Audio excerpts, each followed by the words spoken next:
దగ్గర సంగతులు పవన్ అన్న చెప్పడం మర్చిపోయి ఎల్లుండి మన సాయి బర్త్డే అన్న. నా బర్త్డే ఉందన్న, చిన్నప్పటి నుంచి బర్త్డేలే జరుపుకోలేదు. సరేలారా. హలో సాయి, ఎక్కడున్నావు? ఒకసారి రావా, నీతో కొంచెం మాట్లాడాలి. మా అమ్మకి బాగాలేదు, నేను మా అమ్మ దగ్గర ఉన్నాను.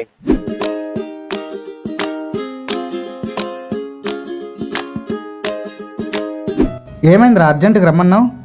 చిన్న తప్పు ఒకటి చేశాను రా. ఏమైంది సాయి, అర్జెంట్గా రమ్మను. అన్నా, నేను ఒక పెద్ద తప్పు చేశాను, అందుకే మిమ్మల్ని రమ్మని పిలిచాను. ఏం చేయాలనుకుంటున్నావు? ఎక్కడి నుంచి వస్తావు డబ్బులు?